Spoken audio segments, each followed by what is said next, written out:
Hey there, everybody. The wind is picking up a little bit, and we're getting a little bit of precipitation that you can see sticking to my beard right now. So I will try my best to keep the audio as good as I can make it. But we are down in the annuals garden, and we are doing a little bit of work with the wood chips. We are down to a couple of yards left in the main pile. You can see behind me some of the things that we've been doing with them. This is our annual space. I'm actually standing right at the transition where we start turning it into the perennials gardens. And it has been my plan for a few years now to connect these two spaces in a way that ties the theming together, if not the species themselves. But there are some considerations that we are going to be taking a look at as we lay out the wood chips for the divisions and the pathways and for communicating where garden space versus walking space is. And I thought I would share some of those notes with you. So stick around. So, what we are looking at right here, this is the westmost of the uphill food forest beds. This is the one with the persimmons and a ton of the monarda, the bee balm. And transitioning into this space here is where we had a row of squashes this year. And the challenge I had was the amount of water that came to rest at this spot here. This is where we are. You can see I've brought my handy little level out again, and we haven't had much subsidence, the falling of the bit of earth that we built up in this space over the course of this season. But it did catch a lot of water from the rest of the gardens uphill. You can kind of see how the slope comes down towards here. And if I back up even more, try not to trip as I'm doing this. Some of the ducks are out too, so it may be challenging. You can see just how much further and farther and more it slopes.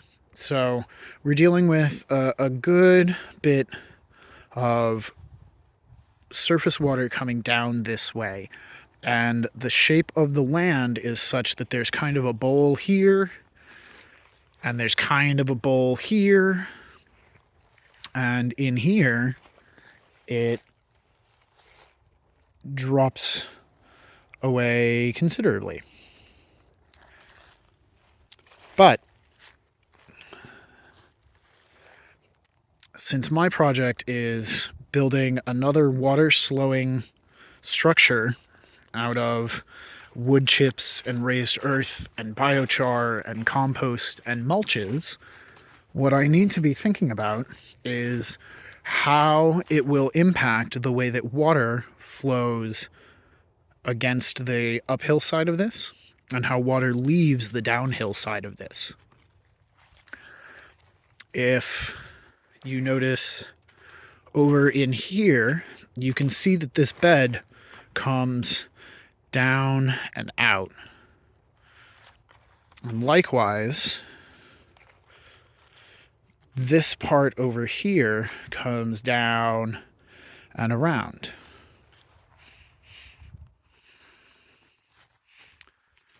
So if I were to take a mass of wood chips and do a straight line, what I'm going to have is a big closed parenthesis facing me. Well, it's going to make me frowny. It'll look like a frown. So you guys get it. The problem with doing it that way, based on a lot of Bill Zeedyk's work, and if you haven't heard of him, go check him out. I'll pop a little link in the description to one of his discussions, and I will spell his name correctly in the little editor's note. But what happens is that as the water collects on the uphill side of your berm or your water slowing catchment, because water exerts an equal amount of pressure in all directions, what'll happen is on this side here, the water will be pushing in this way as well as this way. And the same thing on this side. As the water hits these structures here and flows down, it will also flow this way as well as that way. And so if I have one big swoop going like this, I will be concentrating all of the water, or at least a good portion of the water, that hits those surfaces over there, those surfaces up there, and those surfaces over here, all into this one spot that already has a bowl effect to it. And so if I wanted to have this water that will be caught by the uphill side of this berm, and I wanted to equally distribute it on this side so as to not worsen the bowl properties of this space that I'm standing in, we have to think of it as an open parenthesis. We gotta do it with a smile. So give me just a moment. I'm going to lay out some wood chips and we're going to discuss, and then I'm going to ask for your feedback, your thoughts, and any corrections or insights you may have to offer. So hang on just a sec. So I've gone ahead and done the main set of pathway chips that would bound the downhill side of this particular bed here. And I would like to save this little channel here for wheelbarrow access. There is a considerable amount of space. There's some 15 to 18 feet depending on where you start and end between these two spaces. And so it feels right to have implement access, even though the tractor doesn't come back behind us right now. It feels right to have the access to bring a wheelbarrow or multiple wheelbarrows or other implements or tools through here without trampling on the growing spaces. But so if this is our pathway, if this is our downhill boundary for the piece that is collecting all of the water from upslope, then when we move back from it, you may be able to see the connecting bits and that little bit of a downward frown shape, right? And so what we'd have to do then is think about how this interacts with the garden bed upslope of it, and then how we can implement garden beds downslope of it to help ameliorate the collection of water. Maybe I lean into it in this space. I have some hardy kiwis which do need good drainage, so that's not exactly the keenest thing that I'm thinking of. But we do have a bit of a lull in here. And so I could build it up. I could expand this teardrop triangle shaped section of bed with the tripod trellis on it. And I could swoop it out and give it a shape and then make an interesting pathway shape and then another bed. But what I've done is sketched out with a few handfuls of wood chips a way that this bed could take on a positive dispersion shape as opposed to a focusing shape. I've taken a handful of chip and we're just gonna follow this line here, and I guess this is where I'm interested in hearing your feedback. I've got a good amount of space in here. I can transition it into perennial beds or patches of things that do not play well with other annuals, or I can let it go for more pollinator support. There's really no end to what I could do in this space, but the overall shape of it is important. And so if I come from the downhill side of that pathway here and trace the upper edge of it, what I want this path shape to do generally is to swoop back up and connect. And if we were going to just connect it in here, that's going to leave us with this hard triangle here. You can kind of see here and here. That means that we're going to have water coming from both this side and in here and pooling this way. Now it does go upslope, which is hard to capture on camera. Maybe if I get down. And so if we go with the rightmost of them, we'd have exertion of the water this way, and it would come down. But we'd also have it coming up here and coming down, and it feels like it would focus a little too greatly.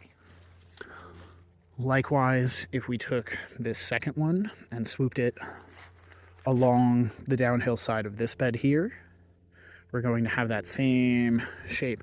Whereas if I go the long way and connect it way further out, I do still have that gentle bit of curvature, but we can fix that on the downhill side and have it coming like that. But I think this particular run is going to be the best. It gives me an opportunity to either expand the footprint of this bed out or to make a little keyhole in here so that I can manage things like the Monarda or some of the young persimmons that are in this bed, or some of the Andes native, some of the South American natives, and the handful of things that are in here. I could have like a little keyhole into it and another small garden space and then another walkway. And this gives me options while also allowing me to mitigate the possibilities of creating a true sinkhole or channel that diverts and directs the rainwaters during the course of those kind of wibbly wobbly bookend months, November and December, March and April, and parts of May for this part of the country. So I think this is going to be my general approach to it. I'll come out and do this, but I'm interested to hear what you think about in here. How have you approached this on your sites and in your gardens? Have you approached this in your gardens? What have you found as you've implemented these water holding, water slowing berms, gardens, strictures and structures? What have your experiences been? How cool is Bill Zeedyk? He's way out west doing a lot of this kind of work with rocks and waterways in the arid west, places like Arizona and Nevada and the like. But the principle of water's movement stays pretty much the same. It's just a matter of the way that it percolates through the substrate that you've chosen. So that's going to wrap it up for me. I'm not sure if you can hear the neighbors' dogs going, but they're back outside, which means that I can hear them. So this is going to do it for right now. We'll have more notes as this space evolves. So till next time, thanks for watching. Happy planting.